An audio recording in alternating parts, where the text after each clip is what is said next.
Conference will Oh. now be recorded. Just a bit delayed. All right, you're good. So I will call the meeting to order at 3:37 March 16th. Due to the absence of a committee quorum, we're going to hold on approval of minutes, and the parliamentarian in me doesn't know how we move forward without approving an agenda. So I guess we will have discussion. With that nuance, we can't really be on an agenda other than doing the task that we were already assigned. Is there any concerns from the committee members or our board liaison of having conversation?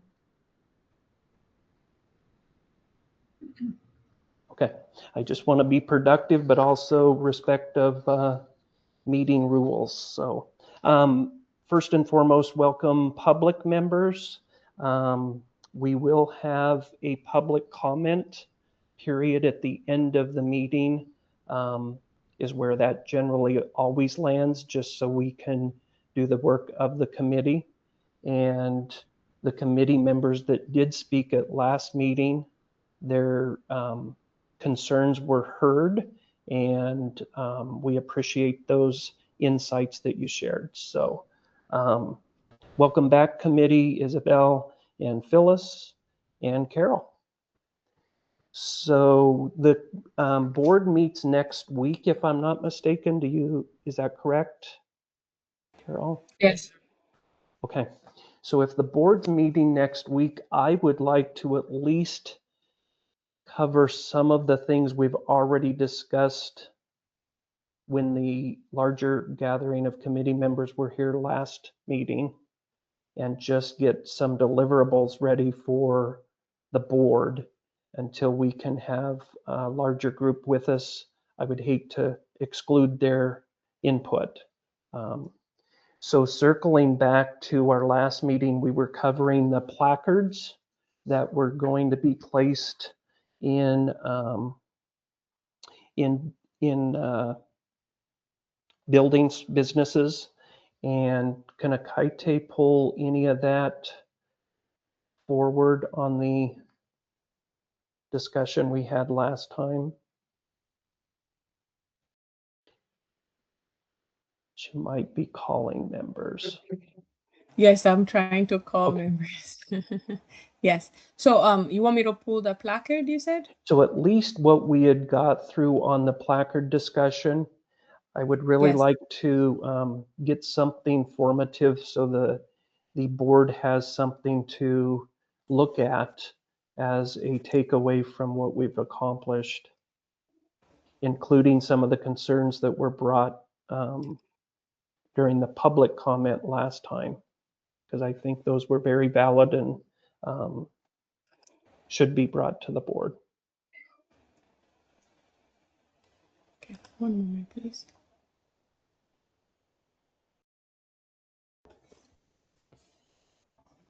From the committee members, were there any additional thoughts after our gathering last time that you thought you wanted to share today that are burning and want to get out there?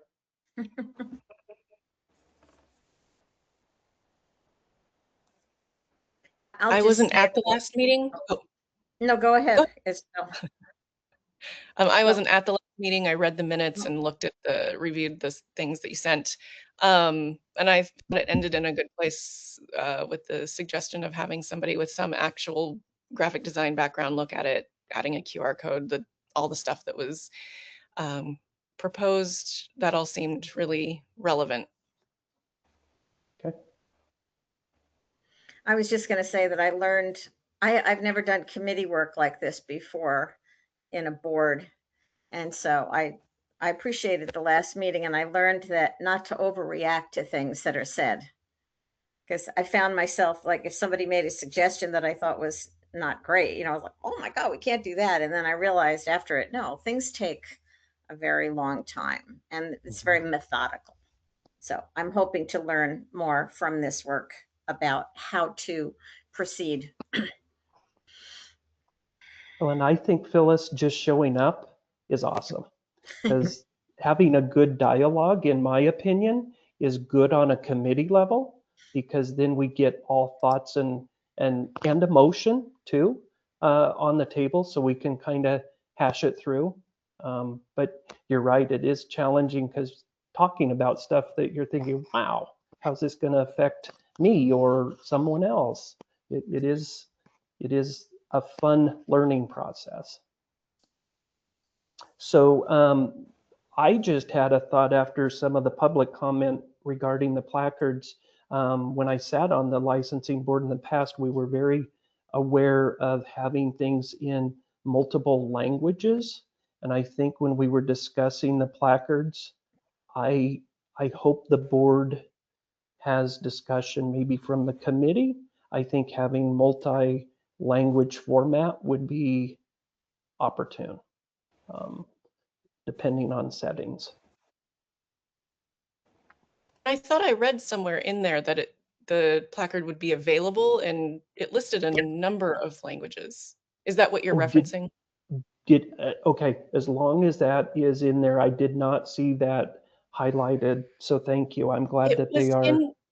Yeah, it was in one of the attachments. It wasn't on like the placard itself, but somewhere in one of the other attachments that Akaite had sent.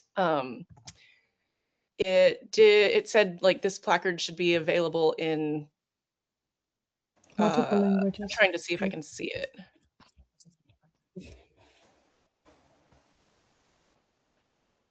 Oh, now I'm seeing it in my notes. Yep. Super. So Okay. that is really good that that's already been spoken to. Because I think that kind of falls in with the public comment of making sure that it has a appeal of design format that I don't want to say is in my expertise by any means, but if the board feels passionate that that needs to be looked at, I hope they do.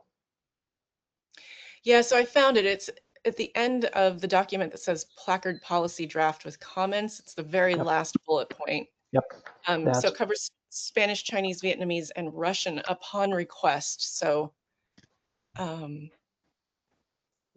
guess just as a procedural thing, how do we get it translated into those languages so that it is available? And I'm not certain that that's really a committee skill set. I think as long as that's being put forward, and Carol, correct me if I'm wrong, that's either board or staff. Yeah, I agree. I think in Yeah. the end, the board will direct the staff to make it available. And maybe the availability is simply what happens when you click on the QR code. Oh, Good thought. yeah. I think the Oregon Health Authority, OHA, provides translations for free to the public. So We do they might too. do it. Yeah, we do. Yeah, the Oregon Board of Massage does the same. Oh, We do have translated documents on our website as it is right now. ew. So that's not a problem at all. Yeah, not a problem at all. Oh, Well, I would say we put it in there. So whatever you're recommending, we're gonna put it in black and white so that the board can see your recommendations. So So I'm are we gonna add looking this at, to the list. good. And then I do think the recommendation from public comment at the last meeting that having some language about the signage being covered up or obstructed. I don't know the best wordage that could be crafted, and maybe some committee members have thoughts on. I think that's really important.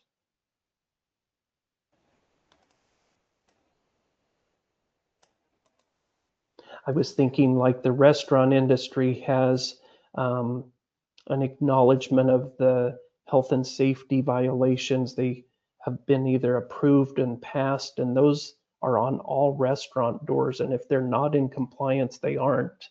I would think there's some concept that that's normal across state agencies for enforcement. If you go to a restaurant and it's out of compliance for health violations, it's on their windows or entries, whatever we're accessing.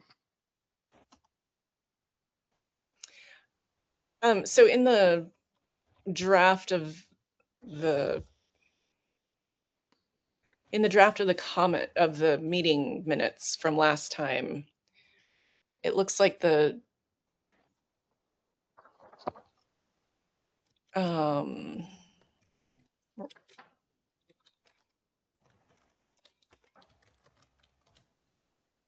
the language proposed was unauthorized removal or defacement. And I'm not sure how much ground defacement covers, but I mean, it seems clear, like you're not supposed to, black out any part of it but I'm not sure it covers the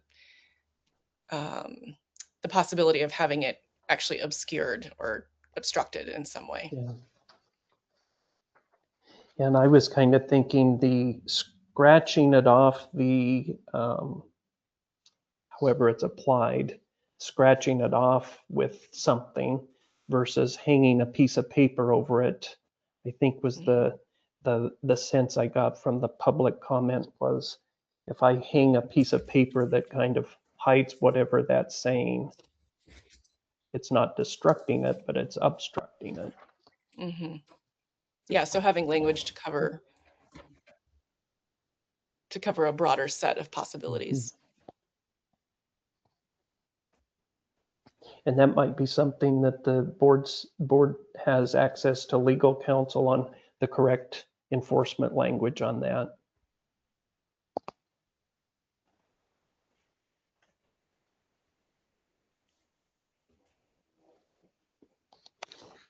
Phyllis, did you have any additional thoughts on what we covered last and coming back together on the placards?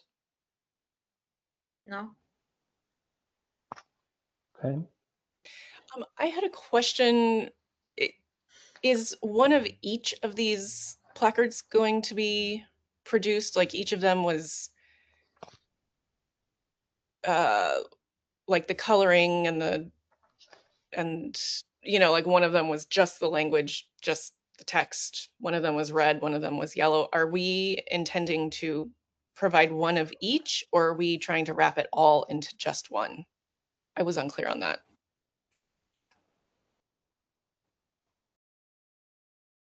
If I got the sense from the meeting we had last month, it was dialogue on the two different variations.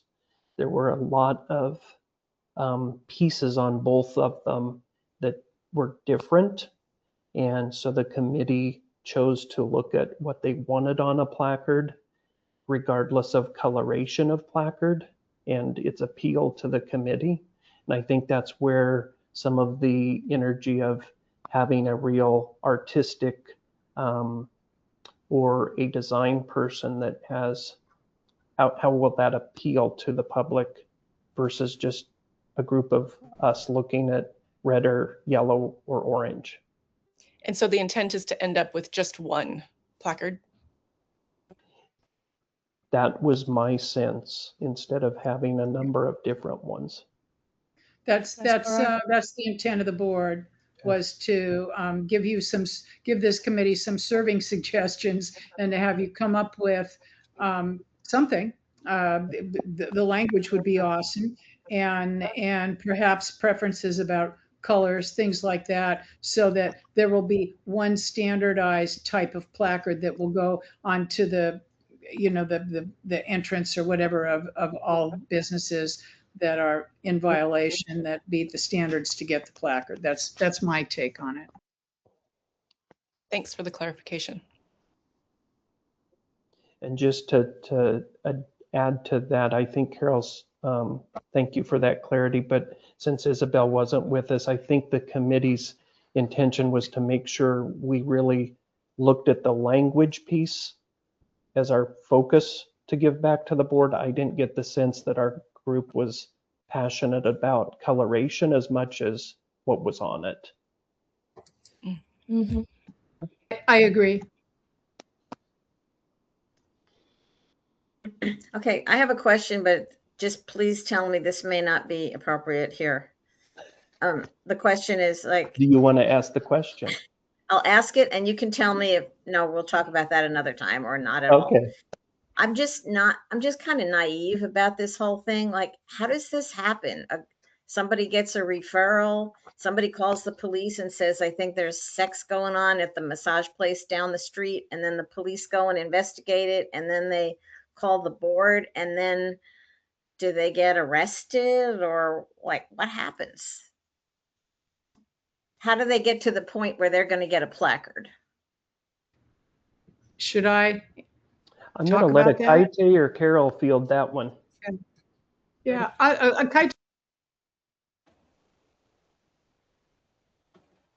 Oh, okay. So the things you don't see, the public does not see, that the board does is compliance.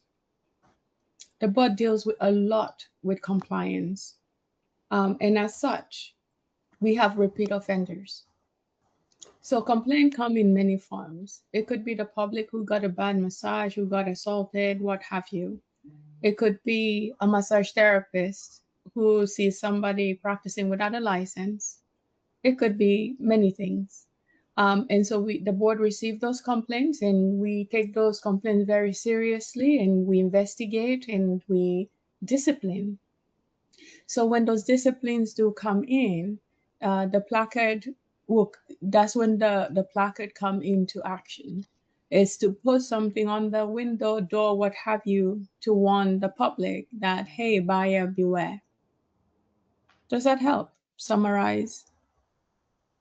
But nobody's been arrested per se. It's an investigation that results in a validation of the complaint. In some cases warrant arrest, but that's, Carol, you want to chime in?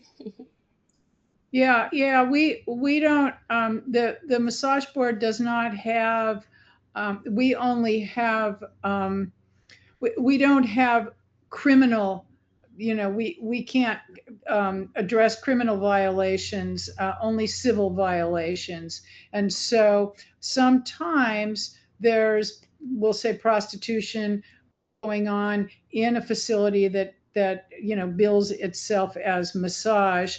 And a lot of times law enforcement is involved in those situations.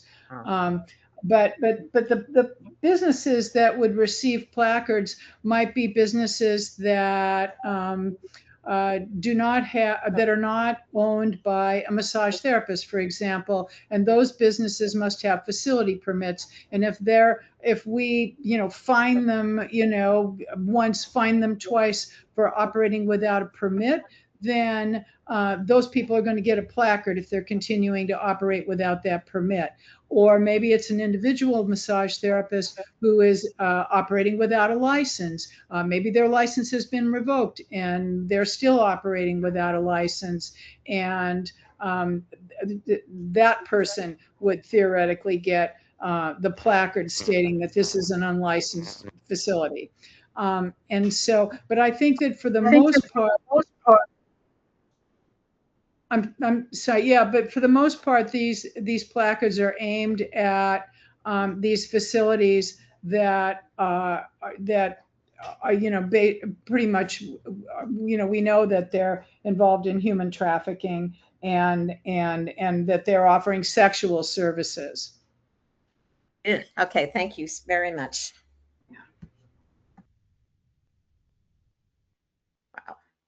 And by the way, I would say that in the board meeting when we first discussed this, I thought, like, well, what's to stop these people from just taking down the placard? Geez, is this really going to be effective? And apparently it's been done in other states and it is really effective. And that isn't an issue of them taking these things down. So that surprised me, but there's a track record for this type of thing. And it's helpful. I mean, frankly, the businesses that are the illicit massage businesses, the ones where prostitution is taking place.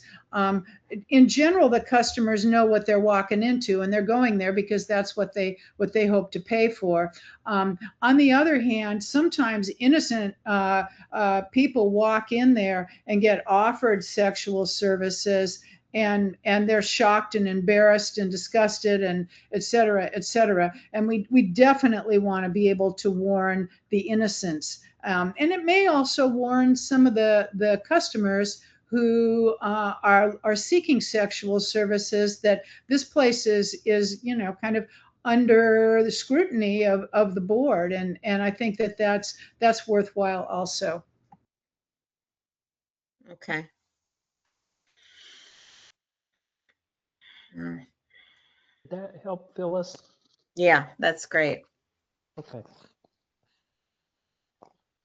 So I think the piece that I would like from the group that's gathered, I always, it's challenging when we have some restrictions on having an effective meeting with absentees, because I respect you showed up, but we can't carry forward with the agenda. That's just a personal challenge of mine. Akaite, is there a way we can discuss more so we can give the board more, or are we just kind of at the mercy of attendance? No, you can definitely discuss everything you want to discuss. It's just the only thing we can't, I mean, we're not the board, so it's not like the vote carries any weight. I mean, it Correct. does for Okay. you to make a decision as a group. Okay. But you can totally discuss what we need to discuss. We are here to do work on this. Good. Thank you for clarifying. I hope we weren't stuck. So what are some of I would like to kind of give 3 or 4 bullet points forward to the board, so Carol and the board has what additional we're looking for with the discussion we've had on the placard, including all the dialogue we've already had. I've heard the design, the coloration, definitely the multiple language options to produce it. Is there any additional, so when the board looks this over next week, they can come back with answers to those questions versus keep doing the good work? Phyllis, do you have any, since you were in attendance last time, of what you want more clarity from the board on the placards? No, I mean, honestly, I thought it was great. It was very clear. And again, I thought some of the discussion last time was getting off track, like warning people somebody might not have malpractice insurance or something. It's like, whoa, it just seems like it's pretty succinct, and I don't have anything to add. I don't have any experience with this, so, but I don't have anything that's glaring at me. Super. So if we can capture those bullet points, that will be great. Isabel, you are in attendance. You reviewed everything we discussed. Any additional things regarding the placards that you feel as a committee member hearing back from board you would like to know with their meeting next week? No, I think it seems like a good place to start, and I would imagine that this will be reviewed with some cadence of regularity, whether it's yearly or bi-yearly or whatever, and we can see how it goes and what needs to be adjusted in the future. But it seems like a good starting place to me. Well, if any of my historical perspective of committee work serves me well, there's a little game of volleyball that happens with the committee to the board, and then back to the committee, and then maybe back to the board. So it definitely is not a instant process from memory, but it's a thorough process. So yes, and hopefully it's a living document that keeps getting up to date for current needs. So I would like to press pause on the placard dialogue. So we've got those things to move forward with the board meeting next week. did everyone get the unapproved agenda that we're looking at? Okay, it's got the talking points of what the board tasked us with. So I was looking at the continuing ed piece with the CPR as well as continuing ed.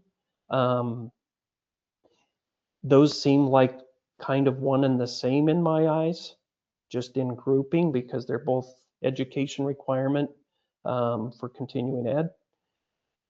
So with the CPR requirement, is everyone comfortable with kind of talking about that? Phyllis? Yes. Isabel? Okay.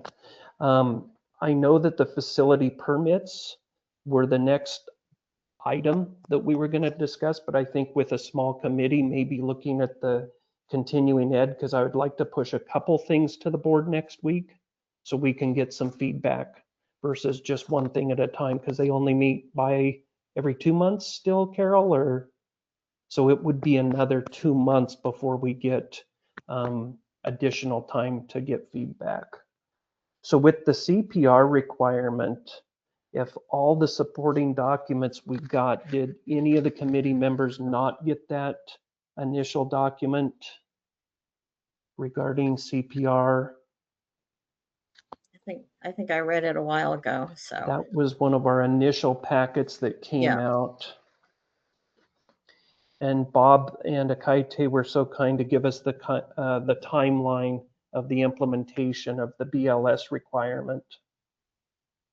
And it's interesting because that goes back all the way to 2018. And I think with the education committee at that time, I was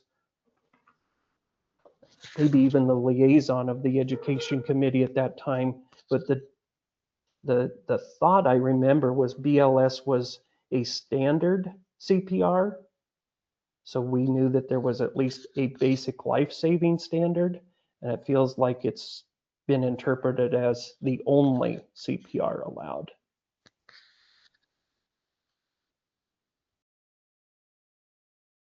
Because the supporting documents I'm reading is there's people that are doing different types of training and feel that it's adequate for the CPR renewal process.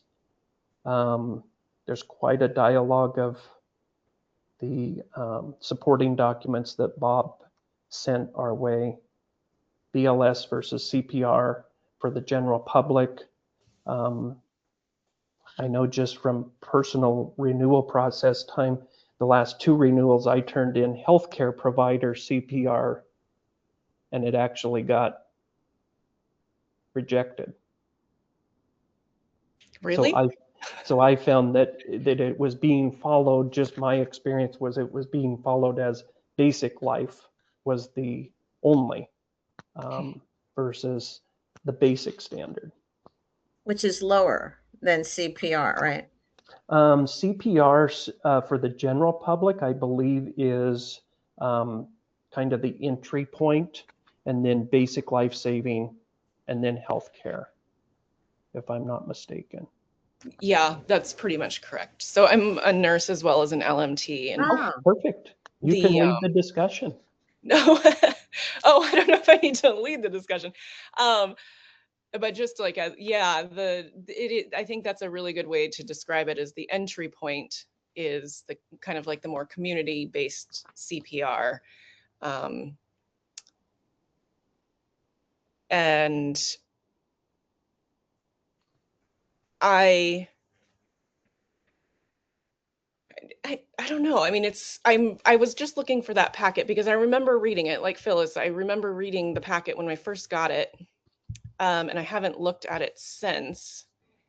That was our very first gathering. Bob had sent out some white pages, and it has a pretty good comprehensive argument for maintaining BLS certification, arguments for switching to CPR, considerations for implementation.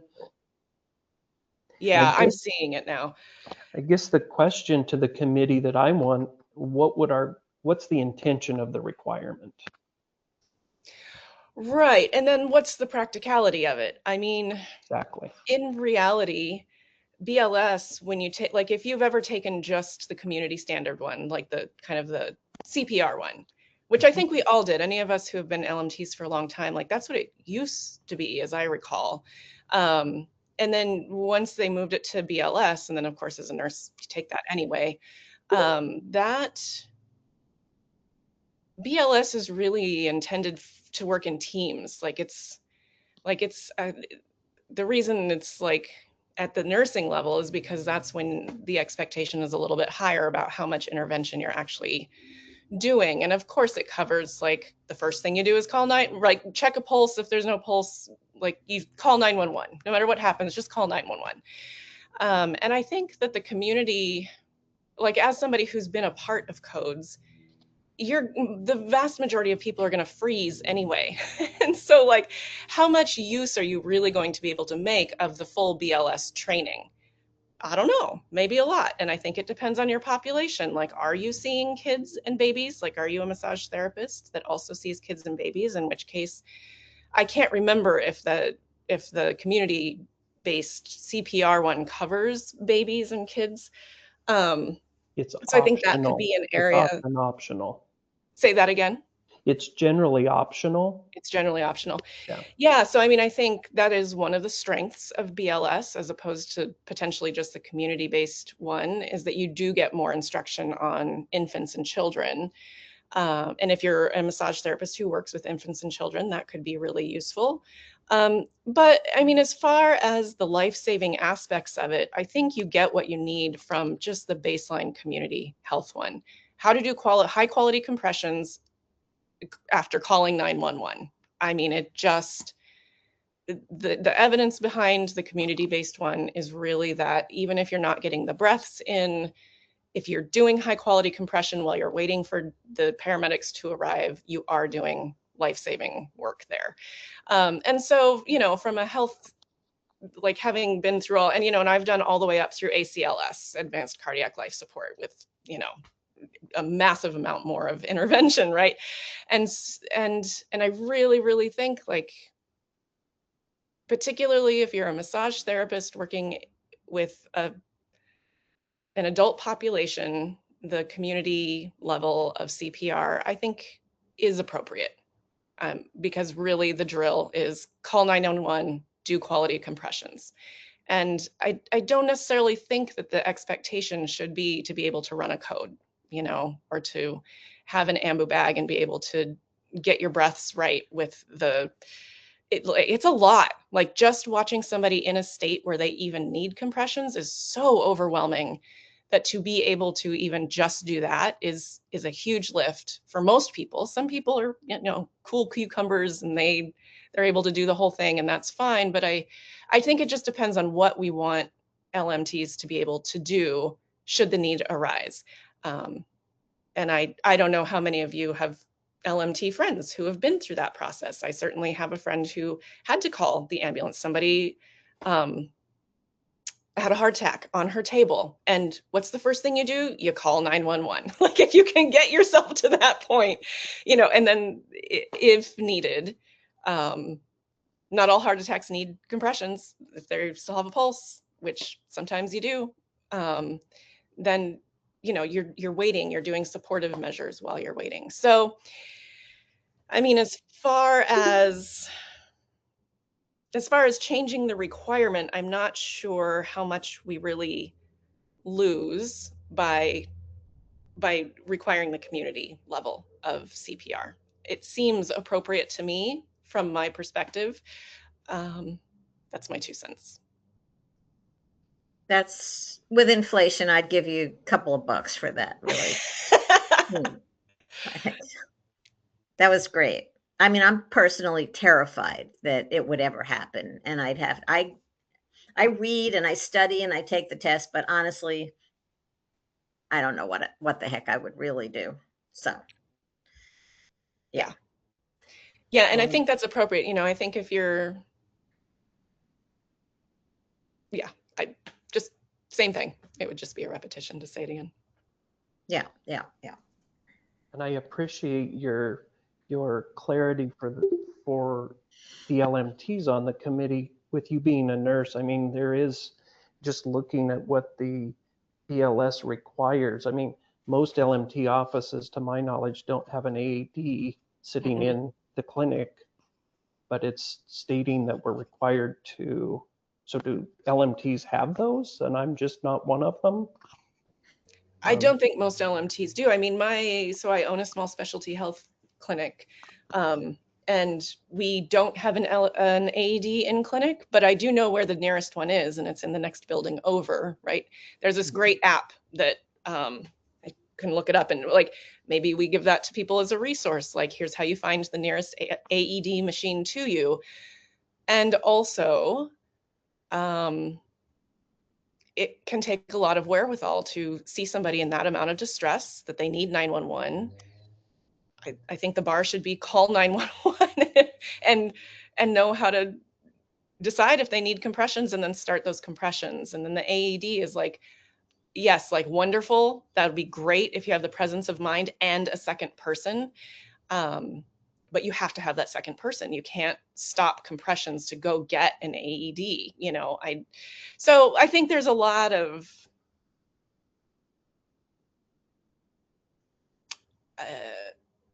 it's a lot. It's just a lot. Like, that situation is a lot. And it's useful to know how to use an AED, and you're never going to use it when you're alone anyway. And I don't know how many, you know, like, what are we thinking about? What does it look like to be an LMT? We're trying to cover all LMTs who work in clinics, who work in chiropractor clinics, who work with a lot of times people who are required by their licensure to take BLS. Like, in those cases, you're going to have a lot of support around you. And so that community level of CPR, I think, will do you great. And you're going to be around other people who have the BLS training, and you can work as a team. And if you're a practitioner, if you're an LMT who works in your own office and it's just you, or you work from home or out of a little studio in your yard or something like that, that's you're not going to have a team around you. And so then what do you need? Like, what does everybody baseline need to know? You know, I think that's, how do we cover the, like, what is the baseline that everybody needs to know? I'm just for the note, just to make sure I'm capturing the note very well. So in essence, we could say, you're saying we could say basic CPR or higher. Yeah, and I do think that you should not have to do BLS if you've done the healthcare, if you've done the higher level. Exactly. Yeah, So I think clarify, that's great clarification. At minimum, or however the language experts, at minimum CPR for general public. Yeah, be open to accept something greater. Yes, 100%. Because John, like you said earlier, you know, you took something even bigger than basic life support, and we said no. It was just, I thought maybe it was just for the joy of doing BLS too. I did both. It was the same course. But I do think if our intention for LMTs is to protect the public, them knowing how to call 911 feels more important than being a multitask CPR group. Correct. No, so I'm trying to say something, so like Isabel, she needs the advanced, not the first level, not CPR, not basic life support, but the third level, right? But the rule says CPR. You could kill two birds with one stone because you've taken one that's more comprehensive, more advanced than just the basic CPR. But we should be able to accept that because it's more advanced. It includes CPR and then some. And so what I'm trying to say is that, you know, if we don't have a language in there now that says that we will accept CPR or above, then it's only CPR that we will be accepting. So the course you've taken that's way out of, you know, advanced and could, you know, include CPR and many other things, will definitely not be accepted. So I want to just dive in here because I've been an LMT since 1990, and for about 12 years in the middle, I was a midwife. And so I had like the highest level, including the neonatal resuscitation.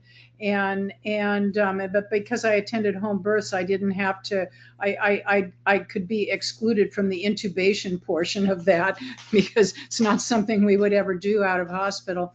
That higher level training always accounted for my Oregon license, just so you know, that I don't think we have to do anything special. We can just provide a minimum standard. And if people have a greater, achieve a greater standard that includes the basics of CPR, I think they're going to be good to go. The other thing I want to say is that massage has been a licensed profession for a really super long time in this state. I think it goes back to like 1956. I might be a little off on that date, but when CPR became a thing, right? The intention for the state of Oregon was to get as many people trained as possible so that out in the world, people would have some basic skills to help each other. And one of the ways they did that was to go after all the people who were licensed professionals who the state of Oregon figured could manage to learn CPR and to require them to be trained. And that is initially how we got included or lassoed into this group of people that are required to have various kinds of first aid and CPR and life support things in order to maintain licenses. I don't think the intention ever was that it would be a common occurrence for somebody to have a heart attack on the massage table.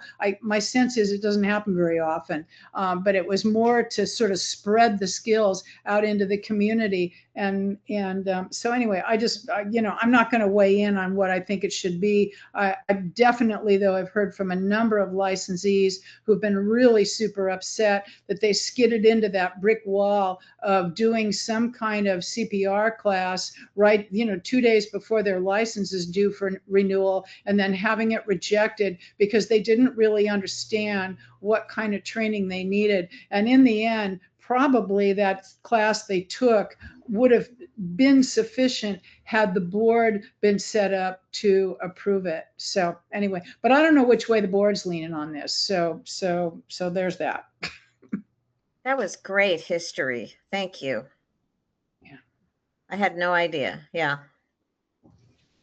And I think back to the impact on LMTs, which this committee is focused on, is if we're requiring it for continuing ed, not just to be a humanitarian because we're license holders, whatever the requirement for general public seems like we're meeting that goal. I don't know what the original guiding principles of the board requiring CPR were, unless it was licensure, like Carol said, in 1950s. That's amazing. And it looks like Bob joined us, the executive director. Not to put you on the spot, Bob, but do you have any thoughts on the dialogue? Yeah, absolutely. Can you hear me okay? Oh, you're in Hawaii. I am. Look at this. Can you hear me okay? Yes, okay. I can. Good. Yeah, I had as soon as I tried to sign on, I had to update my computer, and then I had another update, and then I had to reboot. So I apologize for being a little bit late. I really don't know the history. I know the history of BLS, why they went to that. I know that that the board wanted to advance the profession instead of just requiring CPR because LMTs became licensed healthcare professionals, considered licensed healthcare professionals in Oregon. So they wanted to continue to advance the profession, and so they came up with this basic life support criteria. After the board instituted that, like Carol has said, there's been a lot of confusion about, well, there was confusion initially about BLS. The confusion was, do we have to take, a class that specifically says BLS? There was confusion because there's so many classes you can take. So what we ended up doing was defining, we found a course that the board liked, and we defined what the parameters of that course were, like infant, CPR and using an AED and things like that. And so we gave that guidance to the person that accepts CEs, and it kind of went from there. But ever since we've had it, the board has had a lot of pushback about the need to have the basic life support requirement. And the board has said that, we would like the committee to, study that and make a recommendation whether the board needs to continue with the BLS requirement or go back to CPR. And again, I think the board is just trying to make it, a couple of things, make it consistent, make it easier for LMTs to continue being licensed, make it easier for them to understand exactly what they need to have, and things like that. So they're just trying to, and be more consistent with every other state. Not there's some states that require a little more, and there's some states that require a little less or none. But the standard seems to be just CPR for the majority of the states. And so I think they're trying to be consistent nationwide also. So that's kind of the background behind this assignment. Do you have any questions about that at all? No, that makes sense to me. And like, just for context, with the Oregon Board of Nursing, they specify, I mean, if the board decides they want to keep it at the BLS level, then they should do what the nursing board does, which was that they require American Heart Association BLS only. So there can be no confusion. That is the only BLS that they will accept.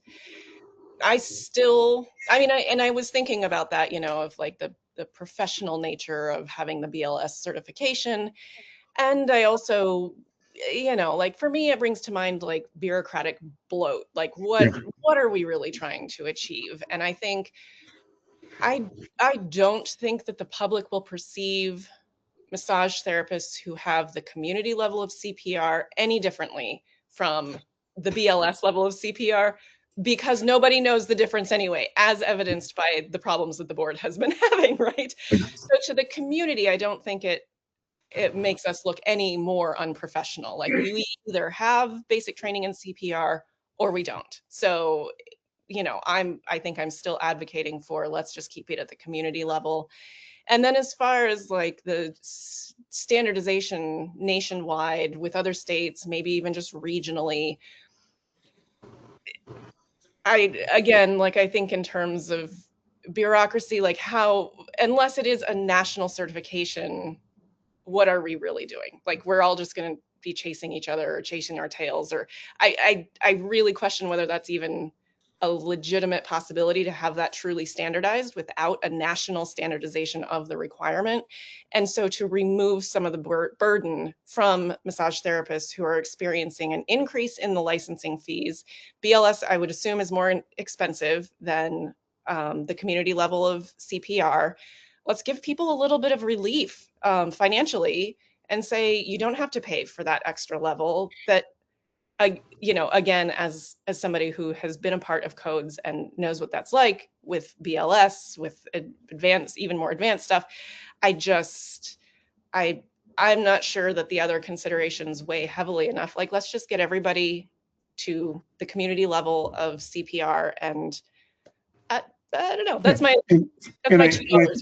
And I think you're expressing exactly what the board expressed when they brought this back to committee.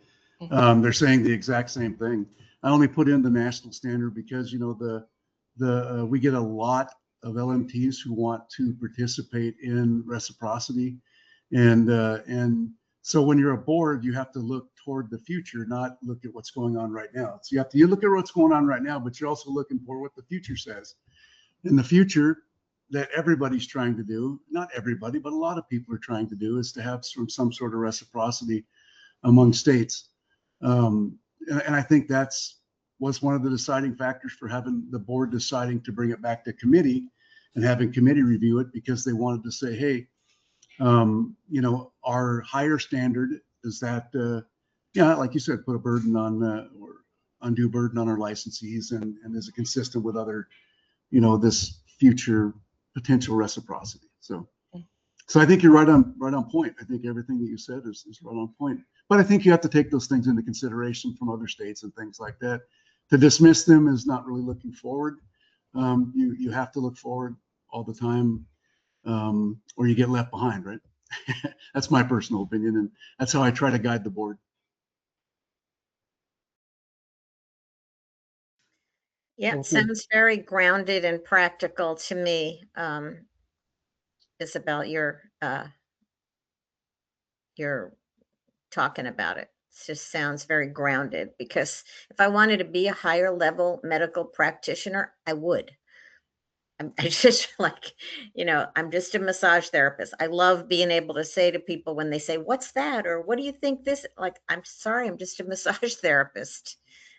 That's it. That's what I wanted to be. And that's where, you know, I don't want to be pushed into these higher levels of practitioner. And the whole basic life skills, as I said before, it scares me. And this makes me feel more grounded. Like I could handle this. Just learn this and know what, you know, have your phone nearby if you have to call 911, and then do what you're saying. And that should be adequate.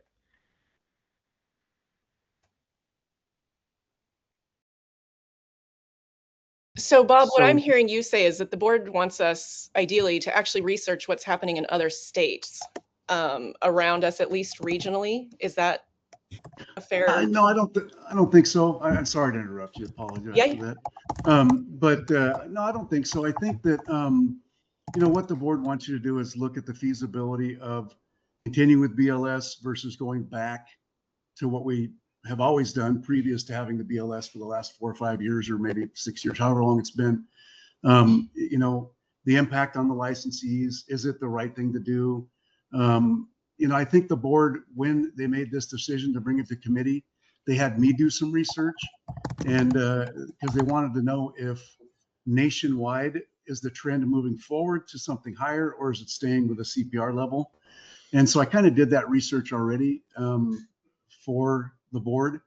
And, you know, when I told them that, you know, it looks like the standard for the majority of this, that they have a standard, some don't, is just, you know, basic CPR versus having a higher level of life support. And so they said, okay, well, based on that, based on the input from our licensees, because we've had a lot of people write in complaining and not complaining, but just saying, why do I have to do this? You know, asking the question. The board has said, hey, let's send it to committee and have the committee discuss it and take all that into consideration, see if they can make a recommendation to go back to CPR or stay where we're at. I think that's what we're looking for. Yeah. Yeah. And I just, while we've been talking about this, I just did so that's great. And you've already looked into this. So, so you kind of have a sense of it as well. But I just chat GPT'd it like while we've been talking about it, and even regionally, us having BLS as a requirement, it looks like that's the most stringent requirement. Like we Yep. are ahead of the other states. Does that match what you? Yes, it does. Yes, found as well? absolutely. Yep. I mean, so even like if we're thinking ahead, if we're, you know, like you were saying, you know, you always want to be thinking forward. I think even so for Oregon, it would be a step back, like theoretically, you know, like if we're thinking in hierarchy, then it's a step down to go back to the community CPR. And yet, if we just maintain that, we're going to be ahead of California, which doesn't have state licensing. Correct. And it's just like all over the map. We're going to be on par, it looks like, with Washington. Idaho also does not have a state level requirement. So like we would still be at the forefront. Does that seem like a compelling argument? Yeah, no, it does. And that's exactly right. I mean, I did the comparables around us and came up with the same statistics. I also kind of I wanted to see some of the boards that had the same size, a number of licensees that we had. And I did those comparables, and you know, I did all those comparables, and I kind of came up with the fact that you know, we are more stringent, or I guess require more than the majority of the states in the nation. Yeah. Okay. That's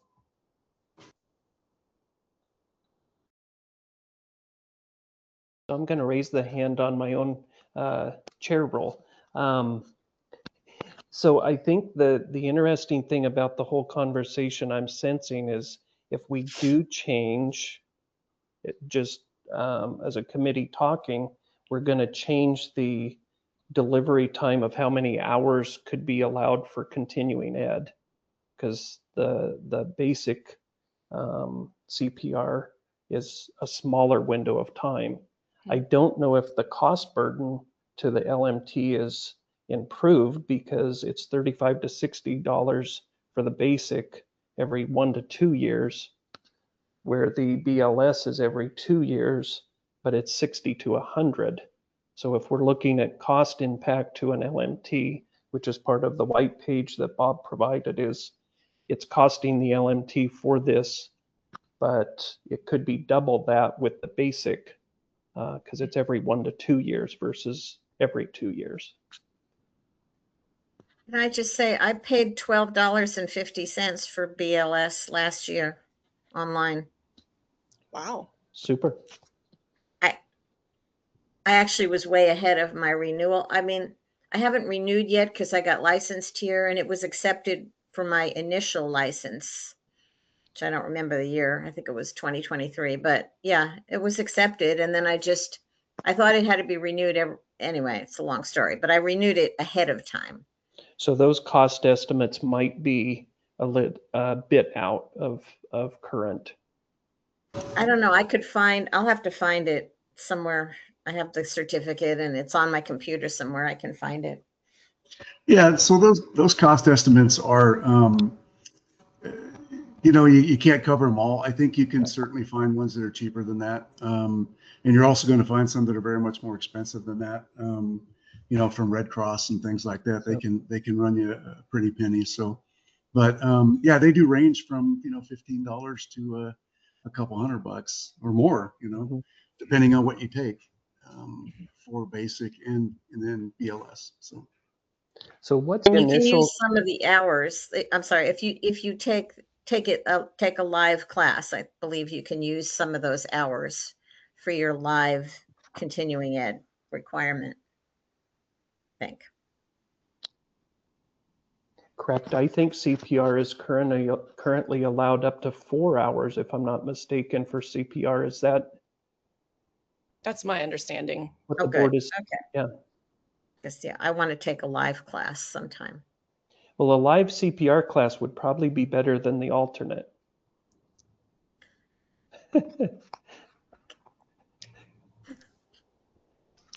Okay. The nurse didn't even laugh at it. That's bad. No, I did. I chuckled just Okay. quietly. It took a few seconds. It's 4:30 on Monday, so we got to have some fun. So what is the straw poll of the current committee of feeling passionate of, I'm all about standard improvement, but if there's standard confusion with how it's written, I think that's the vibe I've felt with how it's written, because BLS is strictly BLS. It's not an addition. If we want to keep that standard, should we make some language clarification? If we want to reduce that standard, we still need language clarification so it's interpreted in the office for renewal process of how they're accepting or not accepting what's turned in. So Yes, I think that's great. I think, we could present potentially a couple options to the board. One, if they want to maintain the BLS specifically, then I think there should be language clarification about which providers of the education are required, just to standardize it. So either American Heart Association or Red Cross, or we could ask Phyllis to go back and look and see what organization provided hers that was so low cost. So I think offering like a set of, it must be from these providers, and then it's not sort of like this free for all and everybody knows that they're actually meeting the requirement no matter what it is. And probably even if we say community CPR, I think it would probably be helpful to do the same thing. And then we probably would run into potentially, I don't know, questions about like, is the board then creating a financial incentive to the companies that they're saying we'll only take these ones? Like, what does that do to, I have no idea. But seems like the more clarity, the better. I would like to say on that, I don't think it's a good idea to define what companies can be acceptable for the board, because it contributes to a monopoly, frankly. And when I was licensed in Arizona, there were a lot of problems with that, them only accepting continuing ed that was certified by one private board. And you may be on vacation in somewhere and take a CPR course while you're there. That's perfectly wonderful and given at a hospital or something, but it's not an approved company. So I don't think that's a really great idea. I think we have to trust that if you take a CPR course, pretty much you're going to get what you need. I see We can't Bob's cover hand. all bases. Yeah, thank you. Just to give you a little bit of history. So when BLS was introduced, if you see the language, it says something, I don't have it in front of me, but it says something, American Red Cross or similar class, something of that nature. That's what the language. American Heart language says. Association. Yeah, Mhm. American Heart Association. It says something like that. And so the idea behind it, initially the committee and the board was saying, let's go with just one, let's just pick American Red Cross or Heart Association or whatever. And they had the same discussion. So having a little deja vu, I wanted to give you the history of how it went about. They found one and said, okay, this has all the parameters that we like. And so we'll put that down as this course or one that's similar, meets these parameters. So they wanted to include everybody that met those parameters. It made a little more confusion, I'm going to say, because people had to do a little research and does this meet those same requirements as that one? But they were trying to include everybody. Yeah, again, we're not trying to be experts. There's no reason to limit who we can take. We need the information, and it's basic stuff. So, yeah. It's right. Yes. So we don't keep a list of who offers CPR, who offers what CE. We don't. That's not our role. So your job, not you, but as an LMT, your job is to take the class which is required in rules. That's it. If it meets those requirements, then we will take it. Up.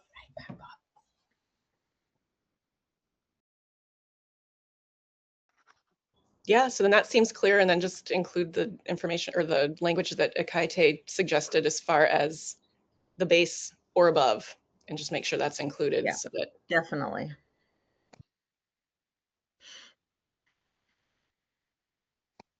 So do we feel like we've talked through this in all directions with the group so we can push it over to the board next week?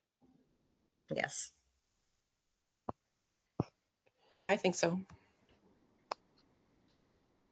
Yeah, I think the biggest thing I can say, since I had the firsthand experience with renewal, is whatever language needs to be included. Maybe the board's not the group doing it, but include staff or whoever's reviewing license renewal, because I think that might be where a piece of language needs to be brought forward.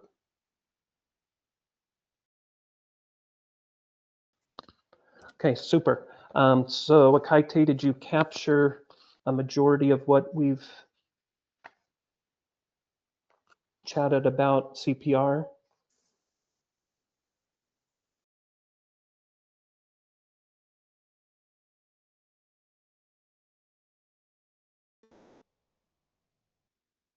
Possibly.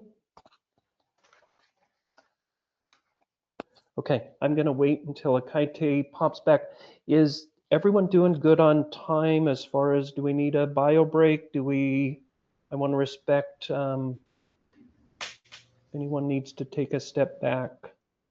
Are we good? I'm good. Okay, I'm good.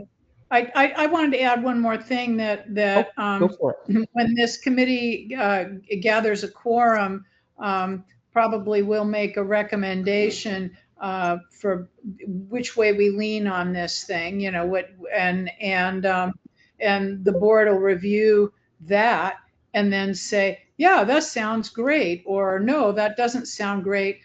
Rewrite the administrative rules to reflect what the board votes on with regard to whether we stick with BLS or move to a community CPR standard. And so then it'll bounce back to this committee again, and there'll be a rules committee hearing, et cetera, et cetera. And ultimately the new rule will, whatever the new rule is, or maybe there'll be no rule because we'll keep it the same. I don't know. So Thank you, Carol. And that brings up a question prior to you joining, Bob, is having a committee of rules committee members that are only 3 in number, including the liaison. For the productivity of the committee not having a quorum today, we can't approve an agenda, we can't approve the minutes, and Carol just highlighted we can't move forward with the discussion we're currently have. So out of respect of the committee that's present, the time we're spending feels like we're just chatting. So that's a concern as the committee chair.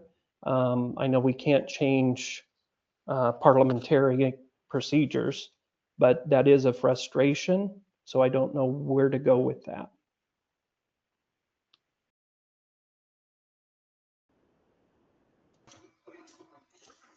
Yeah, I wasn't here, so sorry I wasn't here at the No, beginning no. to give you a little bit of guidance regarding that. No, you're fine. So I think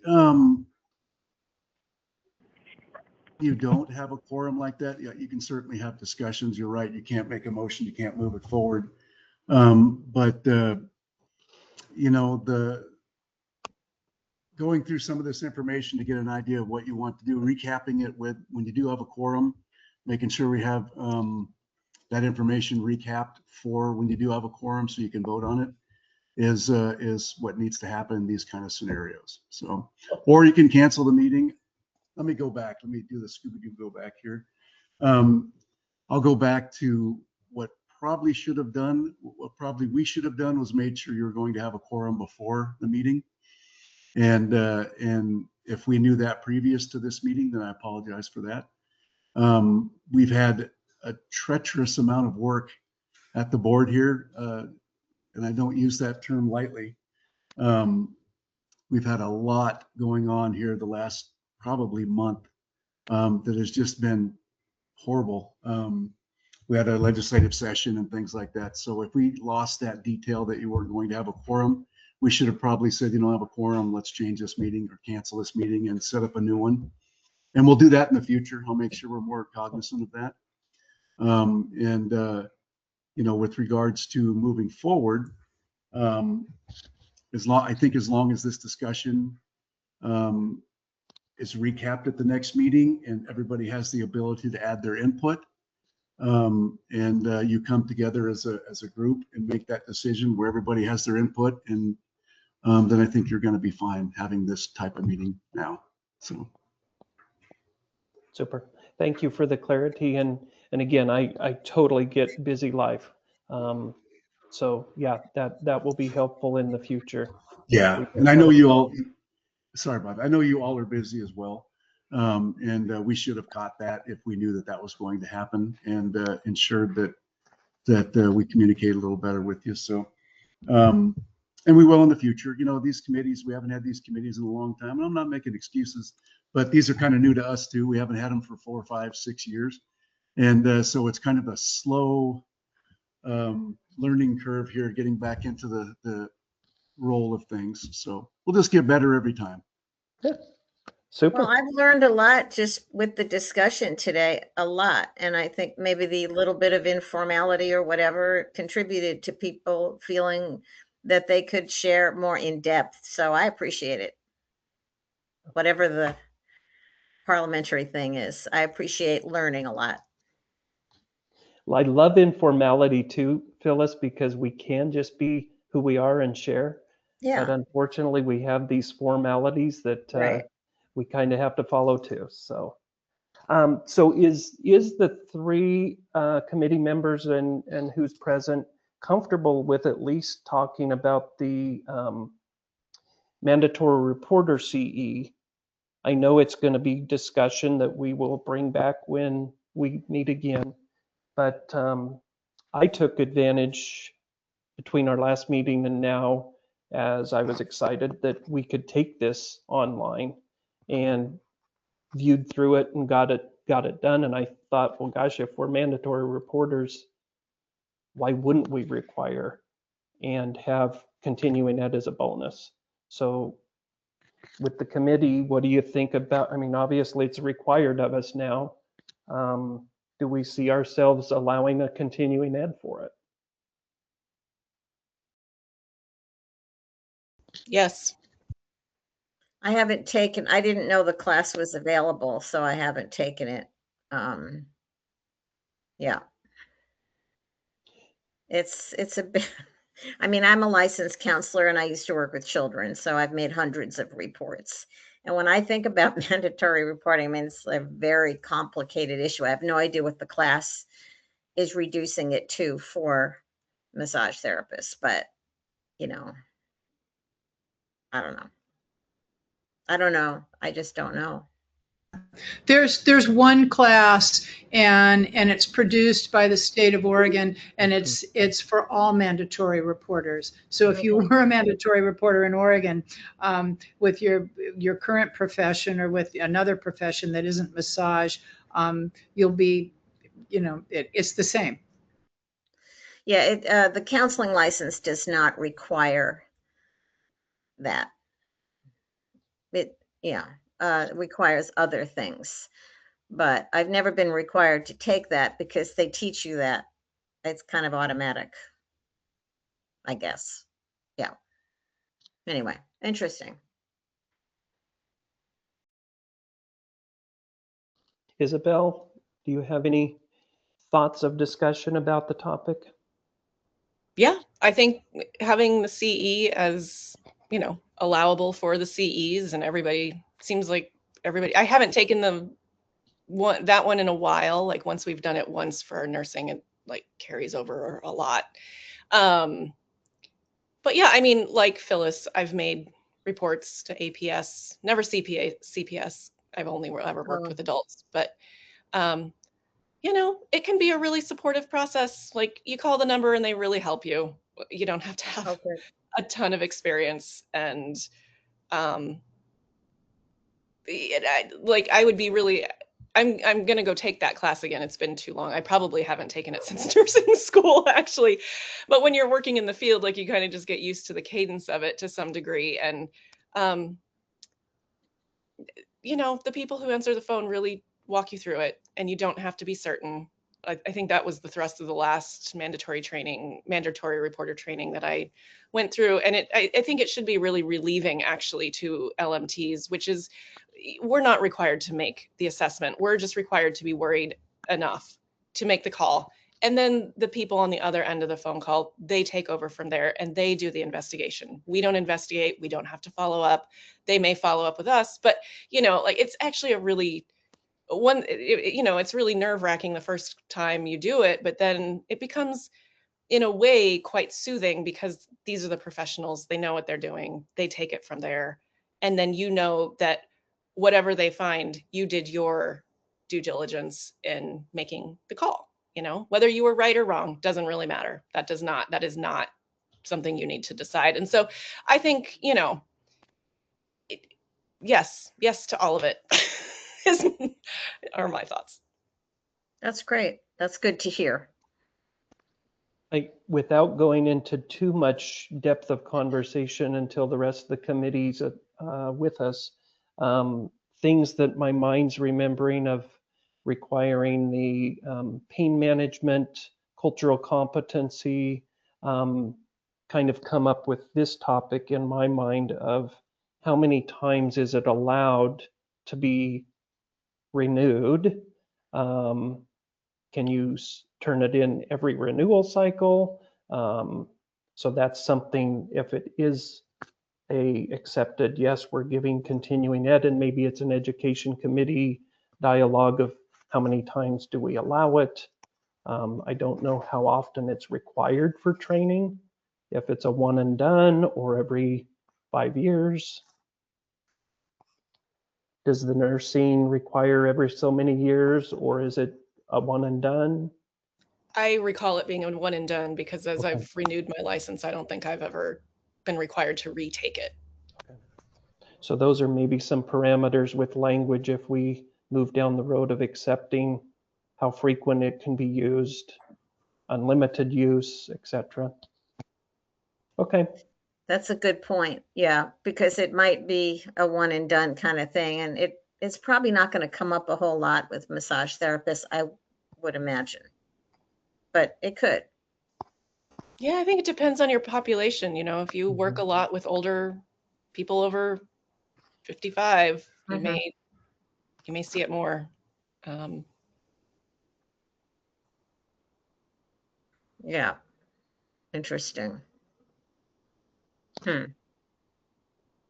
Well, as the committee chair, it's my privilege to say I'm going to give the committee a round of applause, even though we were a partial committee today. I want to at least acknowledge public comment, even though we are loosely working through an agenda that was not an official agenda. Since the public is present, I would like to give public an opportunity to comment about what we've talked about today. And I would ask you to state your name before asking question or making comment. We're not asking question.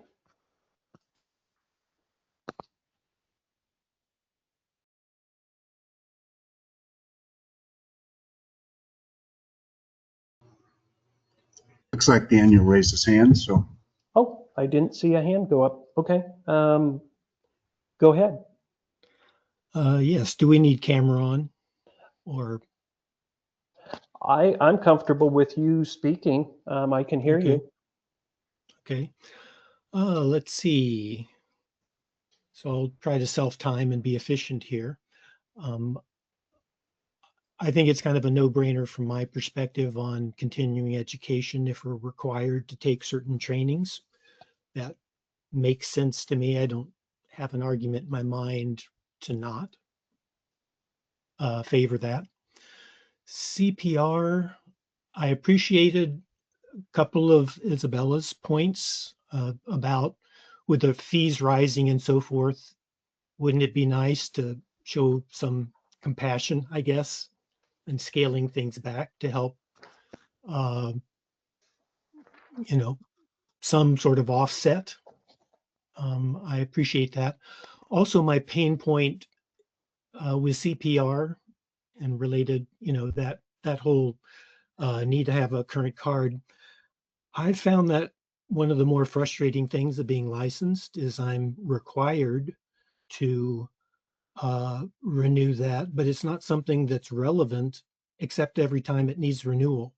And so I go and try to educate myself on what is involved with this. And the guidance is not specific enough that I can look through the huge multitude of offerings and know where I stand. It's hard for me to evaluate whether I'm meeting the criteria. And so, in the past, I've done this an awful lot of renewals. I do my best, and then I throw up my hands and I say, "This is the best I can do. I'm starting to get too frustrated. The board will let me know if I've mischosen." And then I just do my best. And I did get a note back on the most recent renewal saying, "Oh, you almost got there, but here's what you missed, and you might look at these other courses that would fulfill that." Because I literally it was groping in the dark to know about self-management on that. And that's seems more frustrating than it should be, that if we're required to meet certain standards, it should be spelled out that it's not a Byzantine process and asking for somebody to correct us after we've mischosen. It shouldn't be that obscure. And then, sorry, but I'm going to go back to the placard because I have more. There was, I don't have it in front of me from the meeting before, but there was something about authorized or unauthorized. And there was just like one sentence there about authorized or unauthorized. And I don't even remember what it was, but I thought that might need to be spelled out, like who is authorized and who is unauthorized, just so there's not the wiggle room for a facility manager to claim otherwise. You know, just spell that out should be fairly easy. Also, on the presentation of it, I've been thinking about the placard, and were I a graphic designer, I might raise the question, well, you're trying to put a lot of information on one placard and it's all in a way important. What if it was a 2-tier placard, like there's 8.5 by 11, I'll just choose that format. If that's headline size so that you can see it from 10, 12 feet away. And then there's a second one posted beneath with the fine print. So if you really want to know what that's talking about, you can step closer and look a little more, but you can't plead ignorance that you couldn't read it because you left your glasses at home or something like that. You know, so that would be, you know, 2 8.5 by 11s in a window, I don't think is egregious. And that could solve the problem of communicating hierarchy. So that's one thing I would throw in. I think I'll leave it there. Thank you.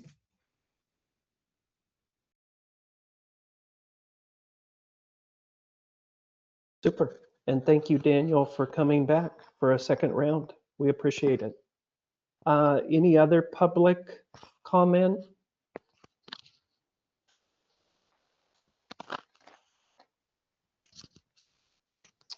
All right. I don't see any hands unless someone else is seeing a hand that I'm not seeing. I want to respect everyone's afternoon. We were on tap until 5:30. I am going to ask Carol, is there any clarity to the committee that you feel as our liaison?